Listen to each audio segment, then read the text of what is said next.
গাথা থেকে উঠবার আর কোনো পরিবেশ আসবে না, এটা শতভাগ নিশ্চয়তা দিয়ে কেউ বলতে পারে না। ওয়াতিলকাল আইয়ামু নুদাবিলুহা বাইনান নাস। আল্লাহ পাক রব্বুল আলামিন পৃথিবীর ক্ষমতার এরকম পালাবদল ঘটাতে থাকেন। আজ একজন খুব বিপদে আছে, কালকে তার সুদিন আসবে, আবার আজকে যার সুদিন আছে দুদিন পরে আবার তার কঠিন দিন আসতে পারে। এটাই হলো দুনিয়াতে আল্লাহ পাক রব্বুল আলামিনের নীতি এবং আল্লাহর রীতি। তবে যদি আবার সামনের কোনো দিন আপনারা আসেন, বিগত সময়ের সেই স্বৈর শাসকদেরকে লক্ষ্য করে একটা কথা আমি বলি, আলেমদের সাথে উলামায়ে কেরামের সঙ্গে একটা আচরণের বিষয়ে আপনারা নিজেদেরকে সংশোধন করে আসবেন। বিশেষ করে একটা আচরণের কথা, সেটা হলো তারা আলেমদের কাছ থেকে, উলামায়ে কেরামের কাছ থেকে নেতৃত্ব সুলভ কোনো কথা বরদাস্ত করতে পারে না। কথাটা বুঝেন নাই আপনারা? উলামায়ে কেরাম তারা নামাজের মাসআলা বলুক, এতে তাদের সমস্যা নাই। আলেম ওলামারা মিলাদ পড়ুক, খতম পড়ুক, এতে তাদের সমস্যা নাই। আলেম ওলামারা এতিমখানা নিয়ে কথা বলুক, তাতেও তাদের সমস্যা নাই। মসজিদ, মাদ্রাসা, কবরস্থান নিয়ে কথা বলুক, এতে তারা আপত্তি করে না। কিন্তু উলামায়ে কেরাম, আলেম সমাজ যখনই রাষ্ট্র এবং রাজনীতির কোনো ভুল ভ্রান্তি নিয়ে কথা বলতে যায়, তখনই ছ্যাট করে উঠে। গরম তেলের মধ্যে বেগুন ছেড়ে দিলে যেরকম ছ্যাট করে, এই আলেমদের মুখে তারা রাষ্ট্র রাজনীতি সংক্রান্ত কোনো কথা শুনলে আর তাদের শরীরে সহ্য হয় না, অ্যালার্জির চুলকানির উপদ্রব হয়। ভবিষ্যতে যদি আবার কোনোদিন রাজনীতিতে পুনর্বাসিত হন, অ্যালার্জির চুলকানি করে আসবেন, চুলকানির চিকিৎসা করে আসবেন। কথা বুঝাইতে পারি কিনা, পারছি কিনা জানি না, কথা পয়গাম পৌঁছে যাবে তাদের কাছে, অবশ্যই তারা শুনবেন, জানবেন যে উলামায়ে কেরামের দায়িত্ব এবং কর্তব্য হলো সমাজের প্রতিটি অসঙ্গতি নিয়ে তারা কথা বলবেন। মানুষকে প্রত্যেকটি বিষয়ে তারা ভুল ভ্রান্তির ক্ষেত্রে সতর্ক করবেন। প্রত্যেকটি বিষয়ে আলেম সমাজ জাতিকে সঠিক দিক নির্দেশনা দিবেন। এটা আলেমদের ঐতিহাসিক দায়িত্ব, এটা আল্লাহর পক্ষ থেকে প্রদত্ত দায়িত্ব, এটা আল্লাহর রাসূল মুহাম্মদ আরবি সাল্লাল্লাহু আলাইহি ওয়াসাল্লামের পক্ষ থেকে প্রদত্ত দায়িত্ব। এই দায়িত্ব যদি উলামায়ে কেরাম পালন না করেন, তাহলে আল্লাহ এবং তার রাসূলের কাছে আসামির কাঠগড়ায় দাঁড়িয়ে যেতে হবে। আমাদের মুজাহিদ আজম আল্লামা শামসুল হক ফরিদপুরি রহমতুল্লাহি আলাইহি, প্রবীণ যারা আছেন তারা এই নাম বহুবার শুনে থাকবেন।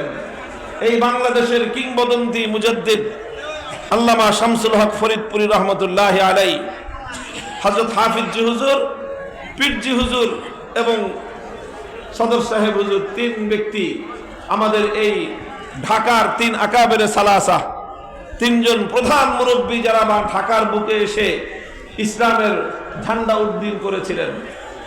শামসুল হক ফরিদপুরি রহমতুল্লাহি আলাইহি পাকিস্তান আমলে আমরা আমাদের পূর্বসূরীদের কাছে, আমি আমার শাইখুল হাদিস আব্বাজান আল্লামা আজিজুল হক রহমতুল্লাহি আলাইহির কাছ থেকে শুনেছি এই ঘটনা বহুবার। যখন পাকিস্তানের ফিল্ড মার্শাল আইয়ুব খান, সে যখন ফ্যামিলি প্ল্যানিং ল পাশ করলো, যার মধ্যে কোরআন বিরোধী কিছু ধারা তার মধ্যে অন্তর্ভুক্ত হয়েছিল, কোরআন বিরোধী কিছু আইন পাশ করলো, তো আলেম ওলামারা তার প্রতিবাদ করলেন এবং সেই প্রতিবাদের সম্মুখ সারিতে প্রধান নেতৃত্বের দায়িত্বে ছিলেন শামসুল হক ফরিদপুরি রহমতুল্লাহি আলাইহি। তখন আইয়ুব খানের পক্ষ থেকে এই পূর্ব পাকিস্তান, তৎকালীন বর্তমান এই অঞ্চলের, বাংলা অঞ্চলের গভর্নর যিনি ছিলেন, তিনি আলেম ওলামাদের সঙ্গে কথা বলার জন্য মিটিং ডাকছেন। বিশেষ করে শামসুল হক ফরিদপুরি রহমতুল্লাহি আলাইহির কাছে তিনি ডাকছেন আলোচনা করার জন্য। হুজুরকে ডেকে নিয়ে বলতেছেন যে, হুজুর বুঝেন তো যে আমরা একটা সরকারের চাকরি করি, আমরা সরকারের চাকরি করি, কাজেই সরকারের নিয়ম কানুন যা আছে সেগুলো বাস্তবায়ন করতে তো আমরা বাধ্য।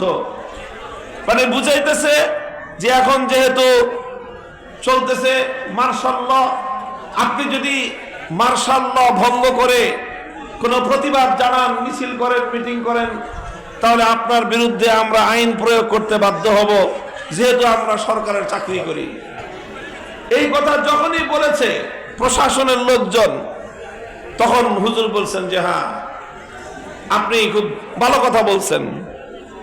পুলিশের বড় কর্মকর্তাকে বলছে যে আপনি একদম খুব ভালো একটা কথা বলছেন, যুক্তির কথা বলেছেন, যে আপনারা সরকারের চাকরি করেন, এই জন্য সেই সরকারের আইন মানতে আপনারা বাধ্য এবং সেই সরকারের আইন প্রয়োগ করতে আপনারা বাধ্য।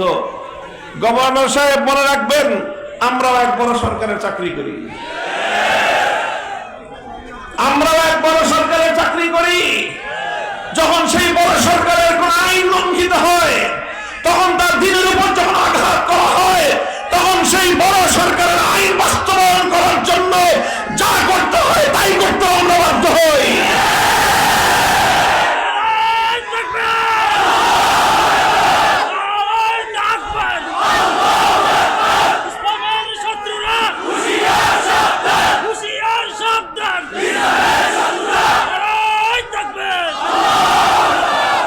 এই কথাটা চিরন্তন একটা কথা। আলেম ওলামাদের একটা সীমাবদ্ধতার জায়গা হলো এই, তারা ইচ্ছা করলেই চুপ করে থাকতে পারেন না। চুপ করে থাকবার অধিকার সবসময় ওলামায়ে কেরামের নাই। আপনারা আমাদের কণ্ঠকে অনেক সময় রুদ্ধ করে দিতে চান, আপনারা বলেন কথা বলবেন না, আমার আল্লাহ বলেন তোমাকে কথা বলতেই হবে, তখন আমি আমার আল্লাহর হুকুম পালন করবার জন্য সারা দুনিয়ার বিরুদ্ধে বুক টান করে সিনা টান করে দাঁড়িয়ে যেতে বাধ্য হই।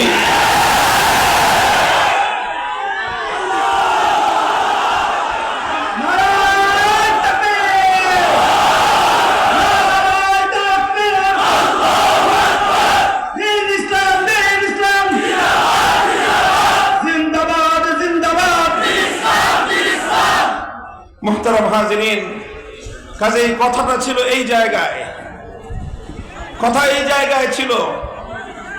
মুসলিম একটা সমাজ, একটা মুসলিম জাতিসত্তার ভিত্তিতে গড়ে ওঠা একটা দেশ, একটা রাষ্ট্র।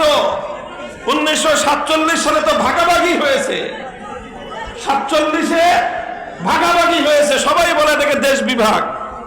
সেই ভাগাভাগিতে এই অঞ্চল মুসলমানরা পাইছে। পরিষ্কার কথা, এগুলি কোনো লুকায় ছুপায় রাখার কথা না। 47-এর ভাগাভাগিতে এই মানচিত্র মুসলমানদের ভাগে পড়েছে। এর অর্থ এই না যে অন্য ধর্মাবলম্বীরা এখানে থাকবে না, অবশ্যই থাকবে। হিন্দুরা থাকবে, বৌদ্ধরা থাকবে, সব ধর্মাবলম্বী যার যার মতো নিজেদের জায়গায় থাকবে, নিজ নিজ ধর্ম পালন করবে। তারা জান মাল ইজ্জত আবরু সবকিছুর নিরাপত্তা নিয়ে, ধর্মীয় স্বাধীনতা নিয়ে তারা বসবাস করবে। কিন্তু এই জায়গাটা ভাগাভাগিতে মুসলমানদের ভাগে পড়ছে, এই কথাটা মনে রাখবে। কথা বলেন ঠিক না বেঠিক? সুতরাং এই ভাগাভাগিতে যেহেতু মুসলমানদের ভাগে পড়েছে, সেই ভাগ পরিবর্তন হয় নাই, সেই ভাগ পরিবর্তন হয় নাই। 47-এ যে জন্য ভাগাভাগি হয়েছিল, 71 সাল পর্যন্ত সে উদ্দেশ্য বাস্তবায়ন হয় নাই। এজন্য পাকিস্তান ভেঙে আমরা টুকরো করে দিয়েছি। মনে রাখবেন, 71-এর পরেও 47-এর ভাগাভাগির কথা আমরা ভুলে যাই নাই। এদেশের মানুষের একটা স্বপ্ন ছিল, লাখো মানুষের হৃদয়ের আকাঙ্ক্ষা ছিল, হাজার হাজার মানুষের শাহাদাতের রক্তের উপর দিয়ে দেশ ভাগ হয়েছিল। হাজার হাজার মানুষ, লক্ষ লক্ষ মানুষ জীবনের সমস্ত সম্পত্তি থেকে বঞ্চিত হয়ে তারা কোটি কোটি টাকার মালিক একদিনে রাতের অন্ধকারে পথের ভিখারিতে পরিণত হয়েছিল। এদেশের মুসলমান অনেক ত্যাগের কোরবানি স্বীকার করে একটা মানচিত্র চেয়েছিল, একটা ভূখণ্ড চেয়েছিল। তারা অনেক বড় রাষ্ট্র চায় নাই, চেয়েছিল শুধু একটা ভূখণ্ড, যেই ভূখণ্ডে মাথা উঁচু করে আল্লাহর দ্বীন নিয়ে তারা বেঁচে থাকবে। কাজেই সেই দেশে রাস্তার মোড়ে মোড়ে আপনি মূর্তি বসাবেন আর বলতে গেলে ক্ষিপ্ত হবেন। আপনি কেউ অধিকার দেশের মানুষ দেয় নাই? আপনারা তো মূর্তি বানাতে মনে চায়, তাহলে সেই দেশটায় চলে যান যেই দেশটা ভাগাভাগিতে হিন্দুদের ভাগে পড়েছে। তখন তো ভাল লাগে না এই কথা বলছি, সেপকেরা উঠতেন, এখন কই গেলেন? এই সব কথা বুঝায় বলছি, এগুলি শুধু গরম গরম বলেছি তা নয়, অনেক যুক্তি দিয়ে কোরআনের আয়াত দিয়ে বুঝিয়েছি। বলেছি এই কথা যে আমরা আপনাদের কল্যাণকামী। উলামায়ে কেরামের ঐতিহাসিক জিম্মাদারি আদ-দ্বীন ওয়ান নাসিহা, মানুষের কল্যাণকামিতা করা, মানুষের প্রতি আন্তরিকতা রাখা, এটার নামই হলো দ্বীন, এটার নামই হলো ইসলাম। লিল্লাহি ওয়া লিরাসূলিহি ওয়া লিআইম্মাতিল মুসলিমিন। আল্লাহর প্রতি আন্তরিকতা থাকতে হবে, আল্লাহর রাসূলের প্রতি আন্তরিকতা থাকতে হবে, এবং শাসকদের প্রতি আন্তরিকতা থাকতে হবে। আর সাধারণ মানুষের প্রতি তো আন্তরিকতা এবং কল্যাণকামিতা থাকতেই হবে।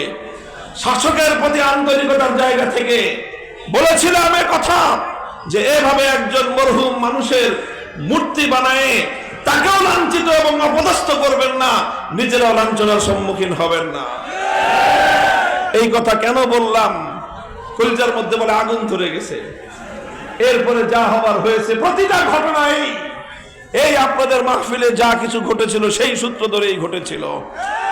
গোটা বাংলাদেশে অঘোষিত ভাবে আমাদেরকে মাহফিলগুলোর উপরে 144 ধারা জারি করে দেওয়া হয়েছিল। শত শত মাইল পথ অতিক্রম করে মাহফিলের মঞ্চে উপস্থিত হওয়ার পর সেখানে আমাদেরকে মানুষের সঙ্গে ন্যূনতম একটু সাক্ষাৎ পর্যন্ত করতে দেওয়া হয় নাই, কথা বলতে দেওয়া হয় নাই। গোটা মানুষকে, মানুষের অধিকারকে এভাবে জিম্মি করে মনে করেছিলেন যে এভাবেই বুঝি সারা জীবন পার করা যাবে।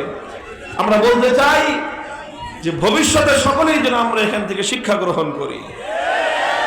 আল্লাহ পাক বুঝবার তৌফিক দান করেন। এটা আমাদের স্পষ্ট পয়গাম। এই কথাটা সকলেই মনে রাখবেন যে ভাগাভাগিতে এই দেশ, এই মানচিত্র, এই ভূখণ্ড মুসলমানদের ভাগে পড়েছে। সুতরাং ইসলাম হবে এই ভূখণ্ডের চূড়ান্ত গন্তব্য, ইসলাম হবে দেশের চূড়ান্ত ঠিকানা, ইসলাম হবে এই ভূখণ্ডের চূড়ান্ত পরিচয়। ইসলামকে মাইনাস করে কাউকে দেশে আধিপত্য চালাতে দেওয়া যাবে না।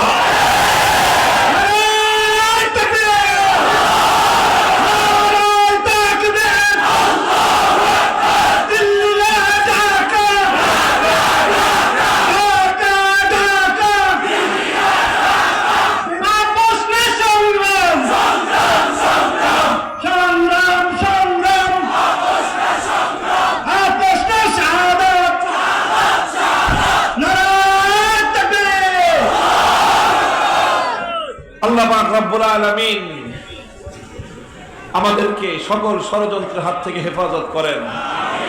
আমাদের পূর্বসূরীদের, আমাদের বাপদাদাদের অনেক ত্যাগ, অনেক ঘাম, অনেক অশ্রু আর অনেক রক্তের বিনিময়ে অর্জিত এই মুক্ত স্বাধীন মাটিতে আল্লাহ যেন আমাদের সকলকে এই কালেমার পতাকা উড্ডীন করার তৌফিক দান করেন। বন্ধুগণ, আমি কোরআনে পাকের একটি আয়াত তেলাওয়াত করেছি সূরা হামিম সাজদা থেকে। লম্বা কোনো আলোচনা আমি করব না। ইন্নাল্লাযীনা ক্বালু রাব্বুনাল্লাহু সুম্মা ইসতাকামু তাতানাজ্জালু আলাইহিমুল মালাঈকাতু আল্লা তাখাফু ওয়া লা তাহজানু ওয়া আবশিরু বিল জান্নাতিল্লাতী কুনতুম তুআদুন। ছোট্ট দুটি কথা এই আয়াতকে সামনে রেখে আমি বলবো। এক নম্বর একটা কথা হলো তাওহীদের কথা, ঈমানের কথা, একত্ববাদের একটা কথা। এই একটা পয়গাম আমি আমার জাতিকে, আমি আমার দেশবাসীকে, বিশেষ করে আগামীর তরুণ প্রজন্মের সামনে আমি খোলাসা করার জন্য চেষ্টা করতেছি। সব জায়গায় কথা ঘুরে ফিরে আমি এই কথাগুলি মানুষের সামনে বলার চেষ্টা করছি।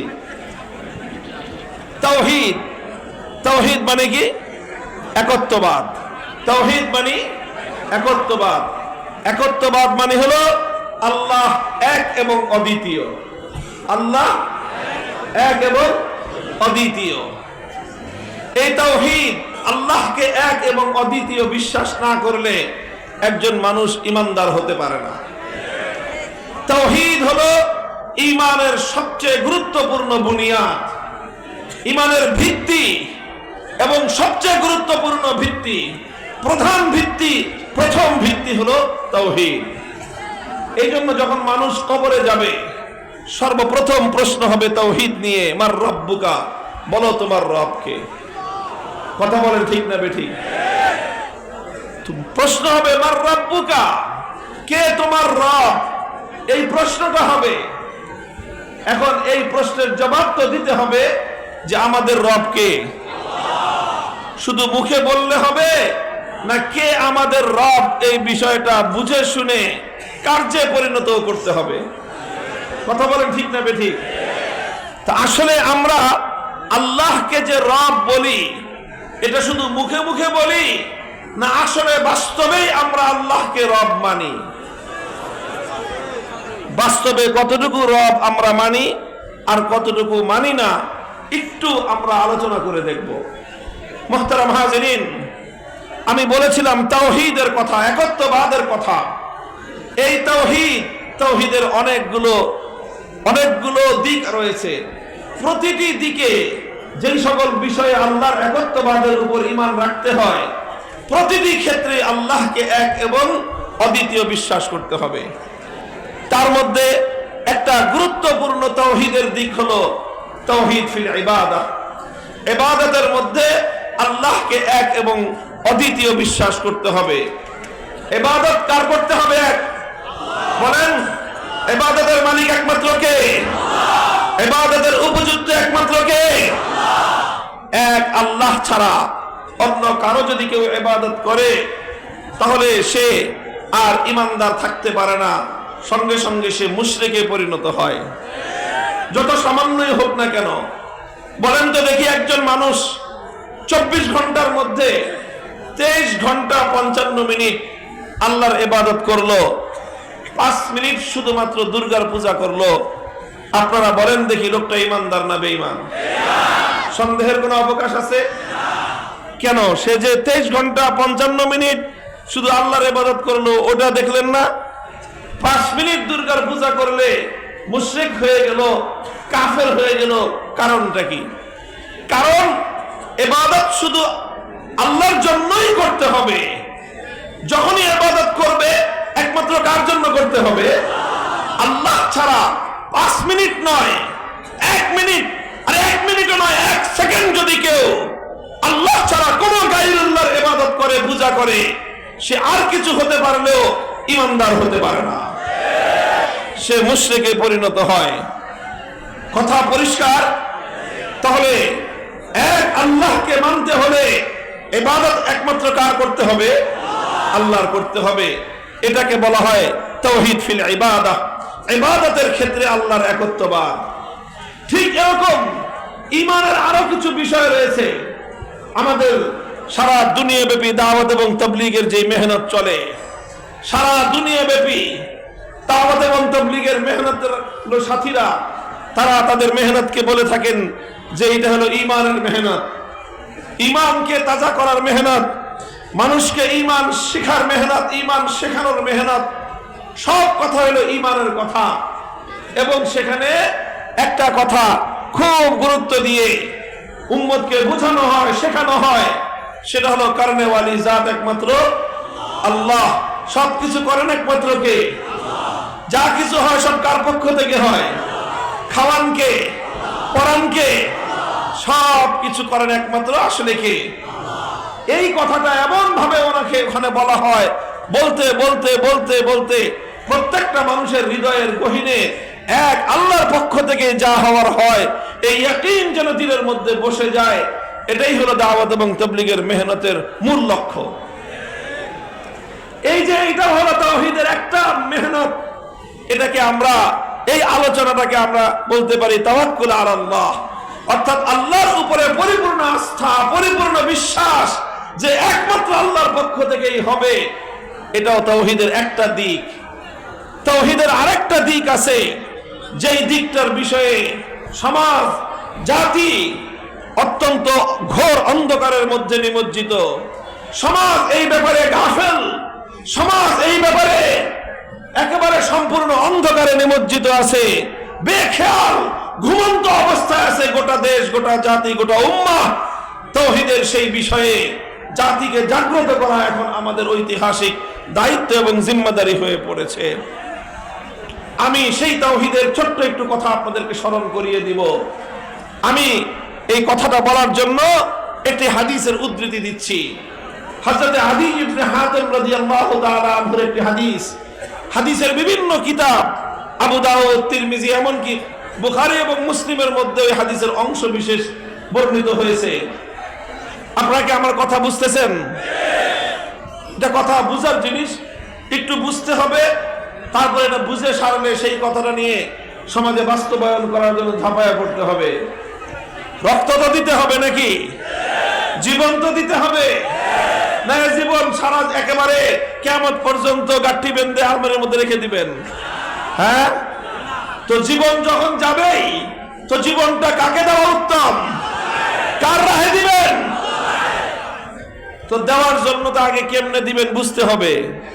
কথা বলেন ঠিক না বেঠিক?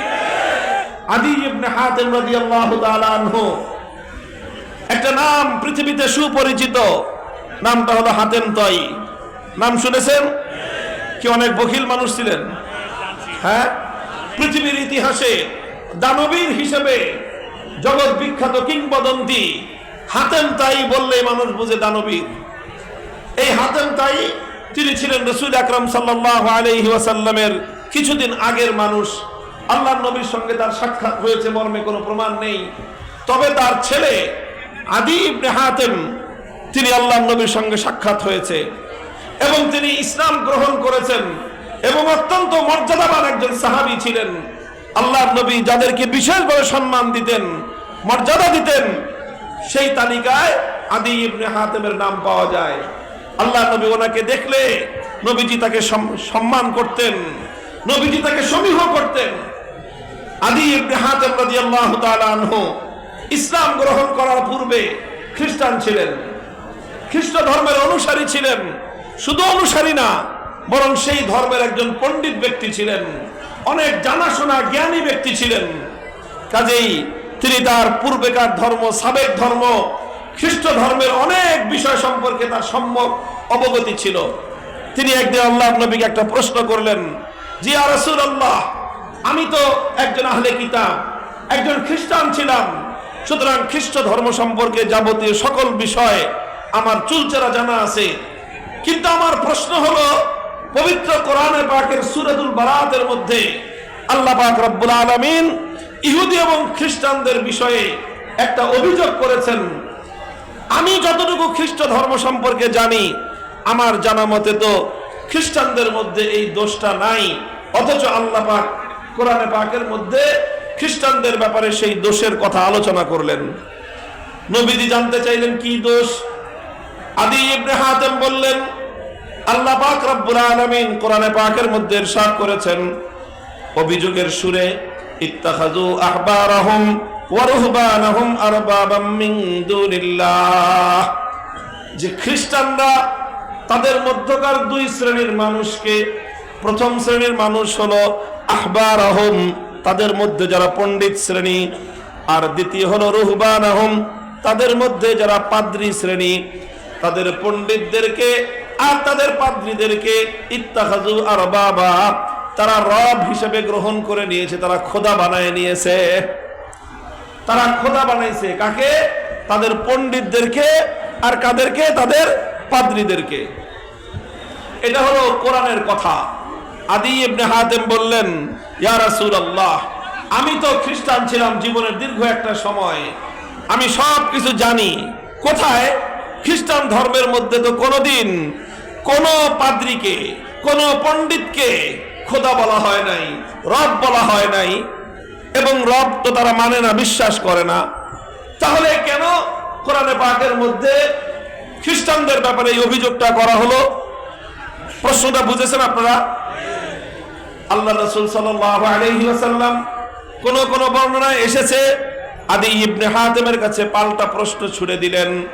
আল্লাহর নবী পাল্টা প্রশ্ন করলেন আদী ইবনে হাতিমকে, ও আদী, তুমি বলো দেখি, তোমাদের সাবেক ধর্ম খ্রিস্ট ধর্মের মধ্যে এমন একটা বিষয় ছিল কিনা, আলাস্তুম হাররামতুম মা হাররামু ওয়া আহলালতুম মা আহাল্লু।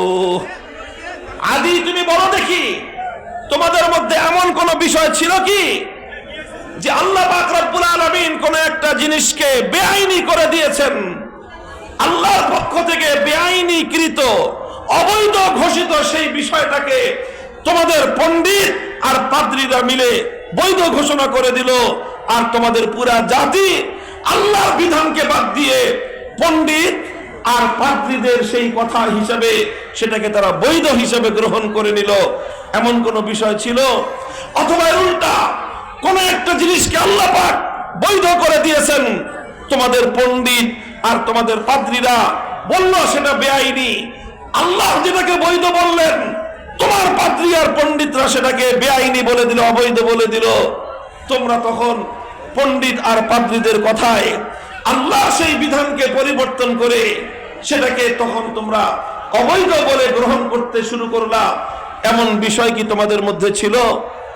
আদি ইবনে হাতেম এবার বলেন, জি ইয়া রাসূলুল্লাহ, তা তো ছিল, তা তো ছিল যে অনেক বিষয় আল্লাহ বলেছেন বৈধ, পণ্ডিতরা বলেছে অবৈধ, খ্রিস্টানরা পণ্ডিতদের কথা মেনে নিয়েছে।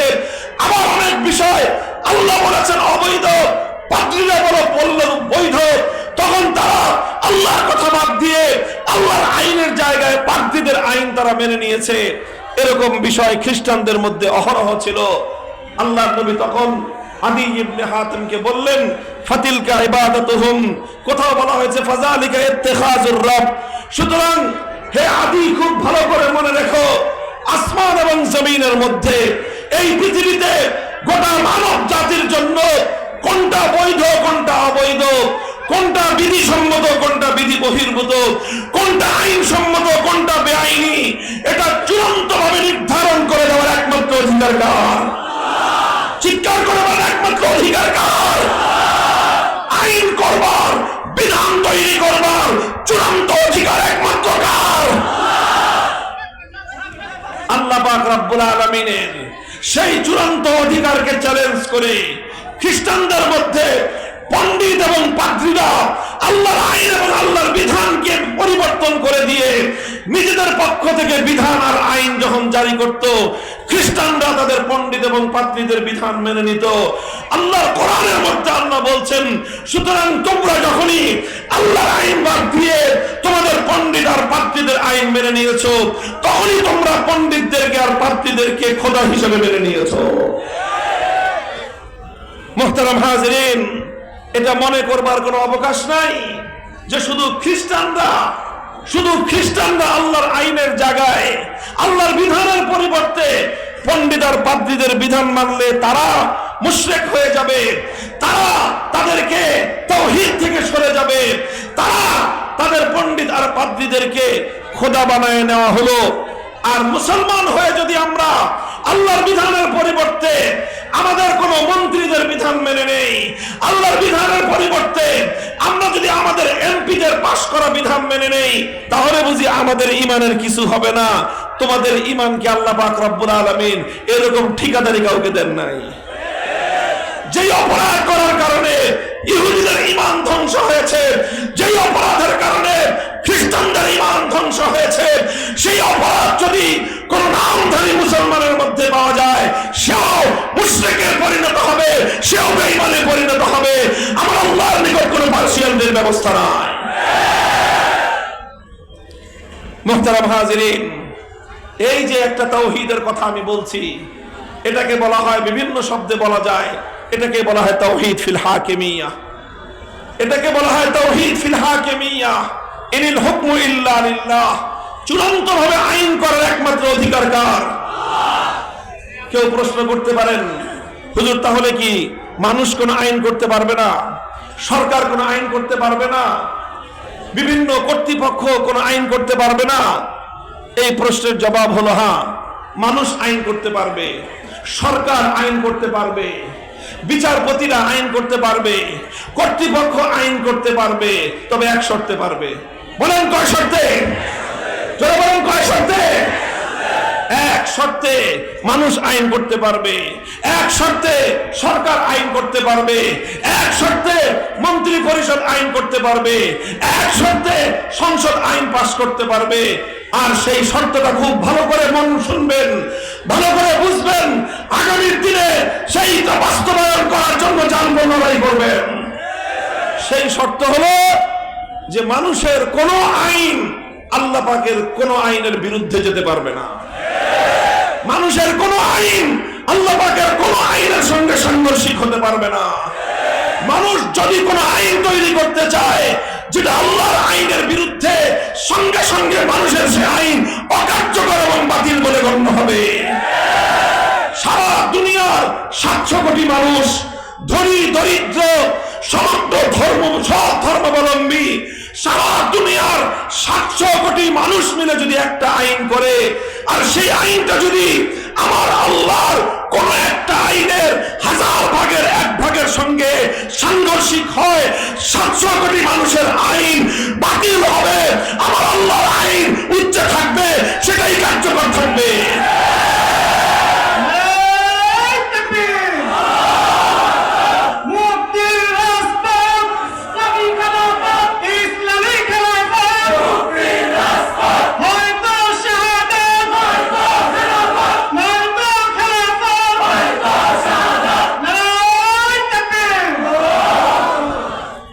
মুহতারাম হাজিরিন, আমি বলেছিলাম যে তাওহীদ এটা ঈমানের মূল পয়েন্ট, তাওহীদ এটা ঈমানের শেকড়, তাওহীদ এটা ঈমানের আসল। তাওহীদ যদি ঠিক না থাকে, ঈমানের প্রাসাদ জমিনের মধ্যে ধসে পড়ে যায়। আর তাওহীদ শুধু এটা নয় যে আমি শুধু আল্লাহর ইবাদত করলাম, এটা যেরকম তাওহীদ, ঠিক একই ভাবে আইনের ক্ষেত্রে, বিধানের ক্ষেত্রে বিশ্বাস করতে হবে চূড়ান্তভাবে বিধান দেওয়ার অধিকার একমাত্র কার। আমি এই জন্য সবসময় এই কথা বলি, আমাদের মধ্যে কর্মবন্টন আছে, সব ওলামায়ে কেরাম সব কথা বলেন না। কেউ নামাজের মাসাইল বলেন, কেউ মানুষকে দিল নরম করার কথা বলেন, যেই কথার দ্বারা মানুষের অন্তর নরম হয়, আখিরাতমুখী হয়। কেউ মৃত্যুর স্মরণের কথা বলেন, কান্নাকাটি করে ওয়াজ করেন। কেউ হাসায়ে হাসায়ে মানুষকে ইসলামের কথাগুলি হিকমতের সাথে বুঝিয়ে দেওয়ার চেষ্টা করেন। আমি মানুষকে হাসাইও না, মানুষকে কান্দাইও না, তবে মানুষের অন্তরের মধ্যে একটা দ্রোহের আগুন জ্বালানোর চেষ্টা করি। আর সেই দ্রোহটা হলাই যে আমরা আছি আল্লাহর জমিনে, আল্লাহর জমিনে আল্লাহর বিধানকে উৎখাত করে হাজার হাজার মানুষ আল্লাহর খোদাইয়ের চেয়ারকে দখল করে এসেছে। আল্লাহ পাক রব্বুল আলামিনের রুবুবিয়্যাতের মাসনদকে নিয়ে যারা টানাটানি করে, সেই কুলাঙ্গার সমগ্র খোদার দ্রোহীদেরকে এই জমিন থেকে উৎখাত করার জন্য চেষ্টা করি।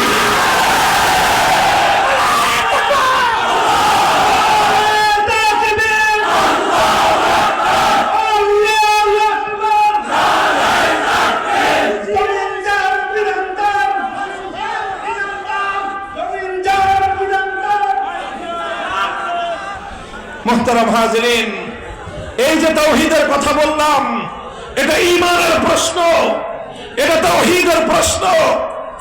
সমাজের মধ্যে একটা মতবাদ চালু করে দেওয়া হয়েছে রাজনীতির নামে। সেই মতবাদ হলো যে রাজনীতির সঙ্গে ধর্মের কোনো সম্পর্ক থাকতে পারবে না। এটাও ইসলাম বিরোধী চরম কুফরি একটা মতবাদ। মুসলমান যেখানে থাকবে ইসলাম সেখানে থাকবে, মুসলমান ঘরে থাকলে ইসলাম ঘরে থাকবে, ইভেন মুসলমান রাস্তায় থাকলে ইসলাম রাস্তায় থাকবে। আল্লাহর বিধান মুসলমানের সঙ্গে থাকবে। কথা বলেন ঠিক না বেঠিক? মুসলমান যখন টয়লেটে যাবে, ঈমান কি বাইরে রেখে যাবে? না টয়লেটের ভিতরে আল্লাহর হুকুম মানবে? বলেন, টয়লেটের ভিতরে আল্লাহর নবীর সুন্নাত আছে না নাই? ওলামায়ে কেরাম মাদ্রাসার ছাত্রদেরকে সেই তালিম দেন না? টয়লেটের ভিতরে বাম পা দিয়ে ঢোকা সুন্নাত। টয়লেটের ভিতরে গিয়ে আল্লাহর নাম উচ্চারণ করা যাবে না। টয়লেটের ভিতরে গিয়ে আল্লাহর নবীর নাম উচ্চারণ করা যাবে না। টয়লেটের ভিতরে আল্লাহ এবং তার রাসূলের নাম লিখিত কোনো কাগজ নিয়ে যাওয়া যাবে না। এমনকি তাবিজের মধ্যে যদি আল্লাহর নাম লেখা থাকে, সেই তাবিজ নিয়ে টয়লেটে যাওয়া যাবে না। আংটির মধ্যে যদি আল্লাহ বা তার রাসূলের নাম লেখা থাকে, সেই আংটি নিয়ে টয়লেটে যাওয়া যাবে না। কোরআনে পাক নিয়ে টয়লেটে যাওয়া যাবে না। কোরআনে পাকের কোনো একটা আয়াত, কোনো একটা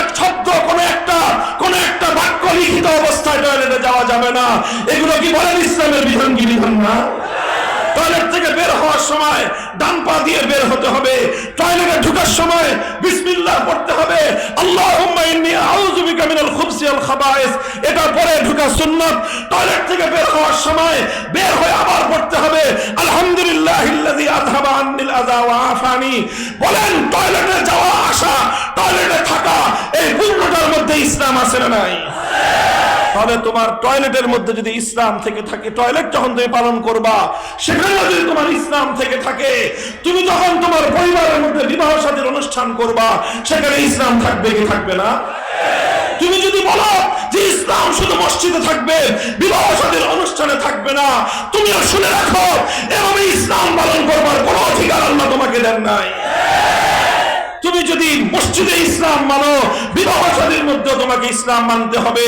তুমি যদি মুসলমান হয়ে থাকো, মাদ্রাসায় যেরকম ইসলাম মানো, তোমাকে ব্যবসা বাণিজ্যের মধ্যে ইসলাম মানতে হবে। তুমি যদি মুসলমান হয়ে থাকো, এক আল্লাহকে যদি তুমি বিশ্বাস করে থাকো, তাহলে তুমি যেভাবে কবরস্থানে আল্লাহর বিধান ইসলামকে মানো, তুমি রাজনীতি করলে রাজনীতির মধ্যে আল্লাহর বিধান ইসলামকে মানতে হবে। আওয়ামী লীগের সবচেয়ে বড় অভিশপ্ত দিকটা হলো এই, তারা মুসলমানদের রাজনীতিকে ইসলাম শূন্য করতে চায়। অর্থাৎ তারা রাজনীতি থেকে ইসলামকে মাইনাস করে কোটি কোটি মুসলমানের ঈমান হরণ করেছে। তারা যারা বুঝে শুনে আওয়ামী লীগের আদর্শকে মেনে নিয়ে যারা রাজনীতি করেছে তাদের কারো ঈমান নাই, আর না বুঝে যারা করছে তাদের ঈমান কিছুটা আছে। এখন বুঝে দেখেন, বুঝে শুনে করেন না, না বুঝে করেন, না বুঝে করলে ঈমান থাকবে, বুঝে করলে কারো ঈমান থাকবে না। চ্যালেঞ্জ করে বললাম, শুধু আওয়ামী লীগের না, বিএনপির কথা হচ্ছে ভালো খুব বেশি কিছু না, একই কথা। যারা রাজনীতি থেকে ইসলামকে মাইনাস করতে চান, মনে রাখবেন, অন্য কোন ধর্ম নিজ ধর্মাবলম্বীকে তার ধর্ম অনুযায়ী রাজনীতি করতে বাধ্য করে না।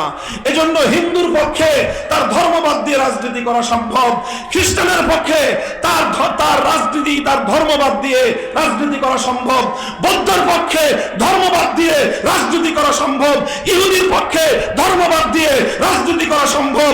সে ধর্মবাদ দিয়ে রাজনীতি করলেও হিন্দু হিন্দু থাকবে, ধর্মবাদ দিয়ে রাজনীতি করলেও ইহুদি ইহুদি থাকবে, খ্রিস্টানও রাজনীতিবাদ ধর্মবাদ দিয়ে রাজনীতি করলে খ্রিস্টান খ্রিস্টান থাকবে।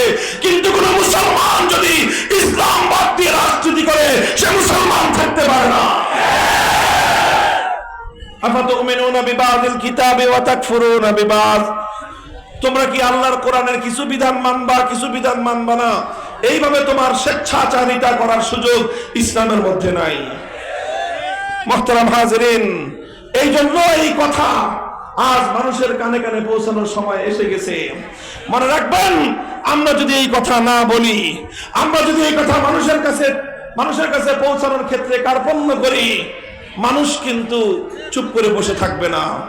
আজ দিকে দিকে তাওহীদের আযান চলতেছে, আজ পৃথিবীর বিভিন্ন মানচিত্রে তাওহীদের আযান গুঞ্জরিত হচ্ছে। খোরাসানে তাওহীদের আযান গুঞ্জরিত হয়েছে, খোরাসানে আল্লাহর দ্বীন জিন্দা হয়ে গেছে। শামে তাওহীদের আযান উচ্চারিত হয়েছে, শামে আল্লাহর দ্বীনের ঝান্ডা সমুন্নত হবে ইনশাআল্লাহ। মিশরে আল্লাহর দ্বীনের ঝান্ডা সমুন্নত হওয়ার জন্য সেখানে আযান চলতেছে। মিশর ভূখণ্ড ইনশাআল্লাহ ইসলামের পতাকা তলে শামিল হবে। খোরাসান থেকে বাইতুল মুকাদ্দাস পর্যন্ত বিস্তীর্ণ অঞ্চলে আল্লাহর দ্বীনের ঝান্ডা সমুন্নত হবে। হে বাংলাদেশের মুসলমান, তোমাদের সিদ্ধান্ত নেওয়ার বিষয়। সারা পৃথিবীর মুসলমান জেগে উঠছে, তোমরা কি ঘুমিয়ে থাকবে না জাগ্রত হবে? That is your own right. বলেন, ঘুমিয়ে থাকবেন না জেগে উঠবেন? আপনারা যদি ঘুমায়া থাকেন, আমার আগামী প্রজন্ম ঘুমায়া থাকবে না ইনশাআল্লাহ। তারা দেখিয়ে দিয়েছে কিভাবে বিপ্লব করতে হয়, তারা দেখিয়ে দিয়েছে কিভাবে জুলুমের বিরুদ্ধে রুখে দাঁড়াতে হয়, তারা দেখিয়ে দিয়েছে জালিমের বুলেটের সামনে কিভাবে বুক পেতে দিতে হয়। এক আবু সাঈদ, একজন ধর্মপ্রাণ পিতার ঔরসে জন্ম নেওয়া এক গর্বিত সন্তান, জালিমের বুলেটের সামনে বুকটা পেতে দিয়েছে। পৃথিবীতে অনেক মানুষ মারা যায়, তাদের জীবন দিয়ে জগৎবাসীর তেমন কোনো কল্যাণ হয় না, কিন্তু আবু সাঈদের মতো মানুষটা যখন জীবন দেয়, এক জীবনের উপর একটি জাতি মুক্তি পেয়ে যায়। আবু সাঈদের মায়ের জন্ম, ধন্য আবু সাইদের মা এবং তার বাবা যারা এমন সোনার সন্তান জন্ম দিয়েছে। কথা বলেন ঠিক না বেঠিক? তোমরা ঘুমায় থাকলেও আগামী প্রজন্ম ঘুমায় থাকবে না। আলহামদুলিল্লাহ, এখন শুধু মাদ্রাসার ছাত্ররা নয়, বরং বিভিন্ন জরিপে দেখা যাচ্ছে স্কুল কলেজ ইউনিভার্সিটির সন্তানেরা, ছেলেরা আজ আল্লাহর দ্বীনের পথে আসবার জন্য তারা পাগল পারা।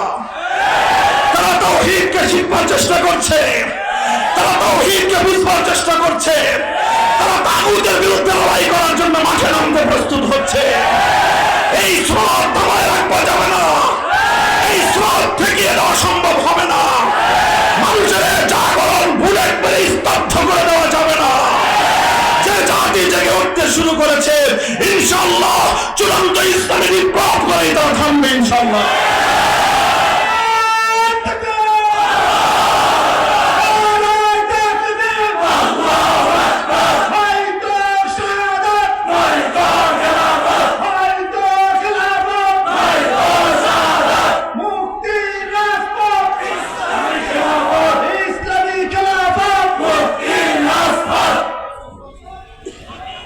রবকে আমাদের চিৎকার করো, রবকে।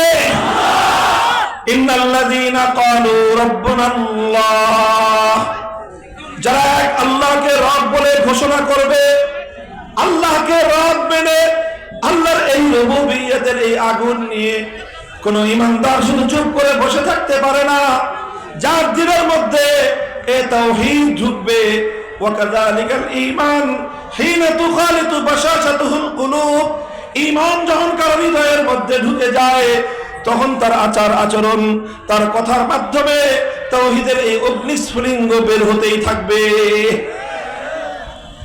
একমাত্র রবকে, রবের অর্থ হলো ইবাদত করবে একমাত্র কার, আস্থা এবং বিশ্বাস রাখবো একমাত্র কার উপর, এই জমিনে একমাত্র আইন চলবে কার।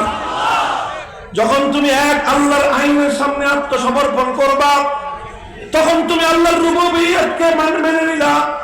আর যখন তুমি এক আল্লাহর আইন ছাড়া 17 জনের আইন মানলা, আল্লাহর আইনের বিপরীতে মানব রচিত কোন আইনের সামনে যখন তুমি মাথা নত করলা, তখন যাই হোক আর না হোক, অন্তত তোমার ঈমানের মধ্যে ত্রুটি এবং বিচ্যুতি চলে আসলো।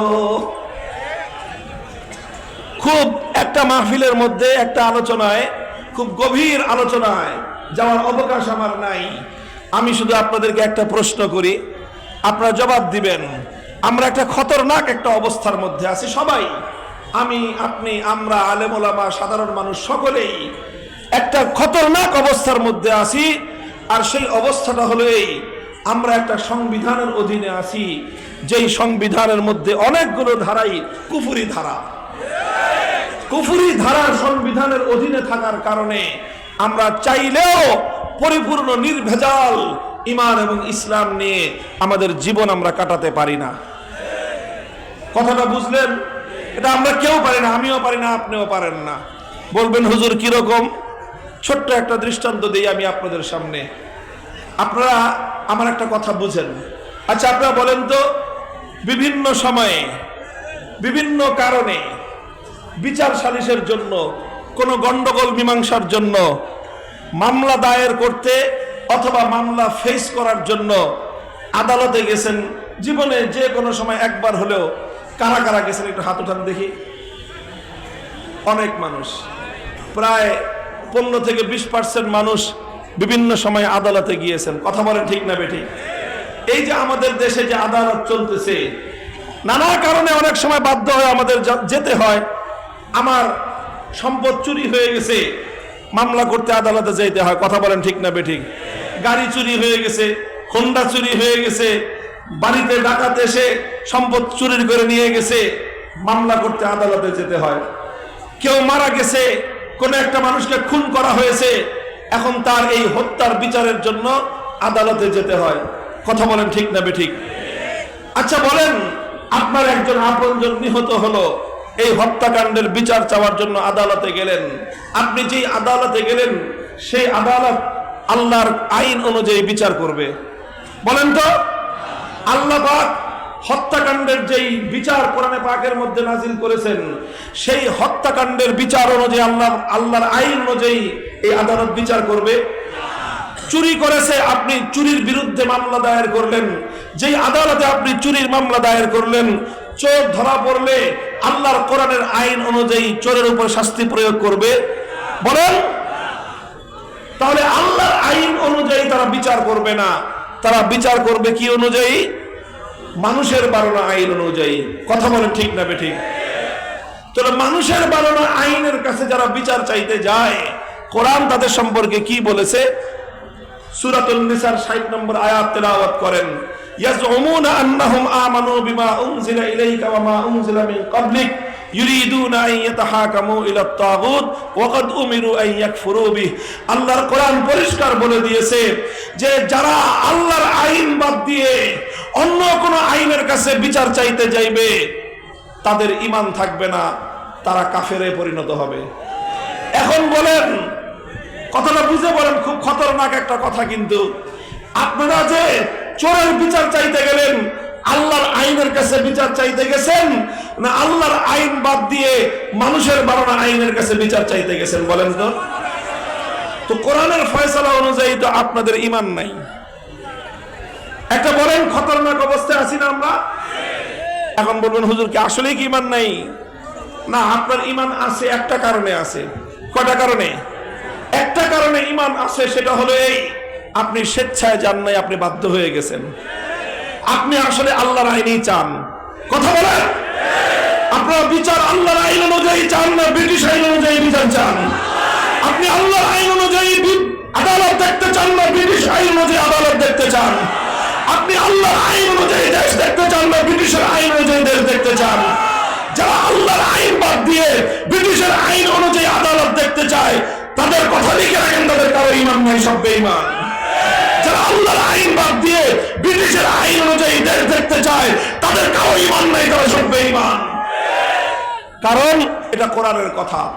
তাহলে আমাদের ঈমানটুকু আছে কেন? কারণ আমরা বাধ্য হয়ে গেছি, আমাদের আর কোনো উপায় নাই, এজন্য গেছি। কথা বলেন ঠিক না বেঠিক? এখন আপনার উপায় নাই বলে গেছেন, এই কথা আর কতদিন বলবেন? আর কতদিন বলবেন উপায় নাই? এখন কি আমাদের জেগে উঠবার সময় হয় নাই? সময় হয়েছে জেগে উঠবার, আলহামদুলিল্লাহ।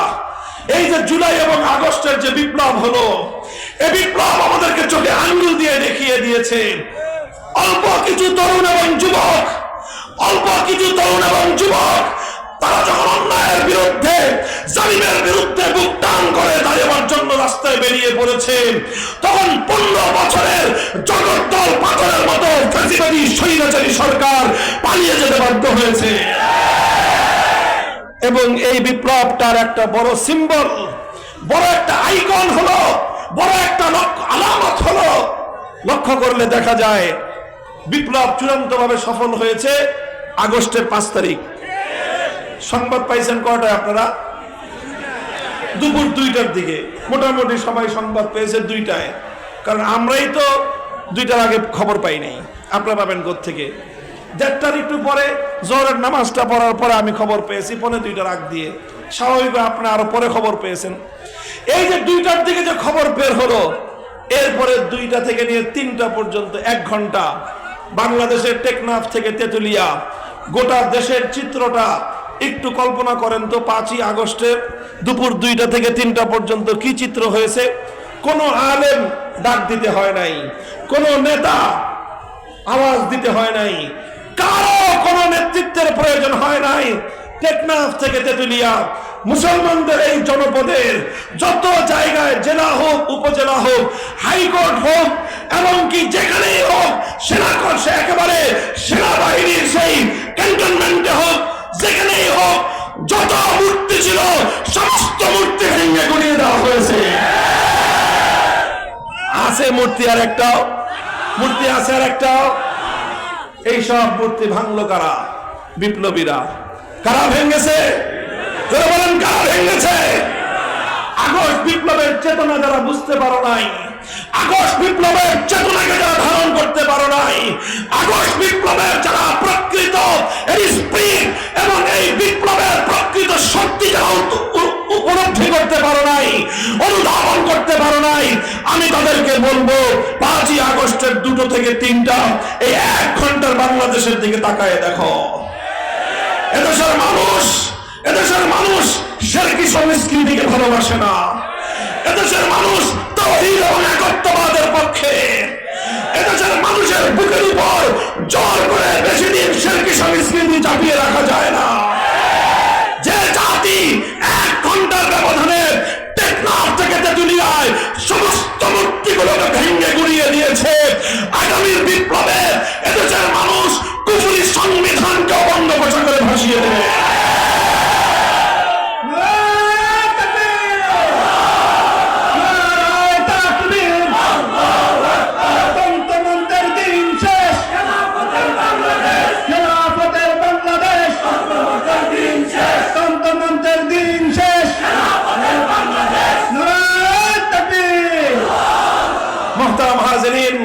আখেরি পয়গাম, 2টো কথা আমি আপনাদের কাছে বলবো, কথা বেশি লম্বা করব না। আমি আগেই বলেছি, আজ বাংলাদেশে একটা আওয়াজ গোটা বাংলাদেশের সকল অঙ্গন থেকে উচ্চারিত হয়েছে, সেটা হলো ভিনদেশী আধিপত্যবাদ বাংলাদেশ মানবে না।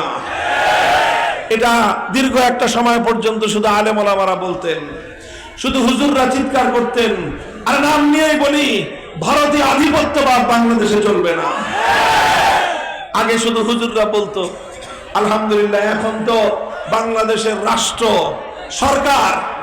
সরকার সকলকে ডেকে সমস্ত রাজনৈতিক দল, সমস্ত ধর্মাবলম্বী, হিন্দু, বৌদ্ধ, খ্রিস্টান, মুসলিম, সকল রাজনৈতিক দল মিলে সকলে আজ বাংলাদেশের ঐক্যবদ্ধ, বাংলাদেশের উপর ভারতীয় আধিপত্যবাদ চলবে না। আপনারা একমত?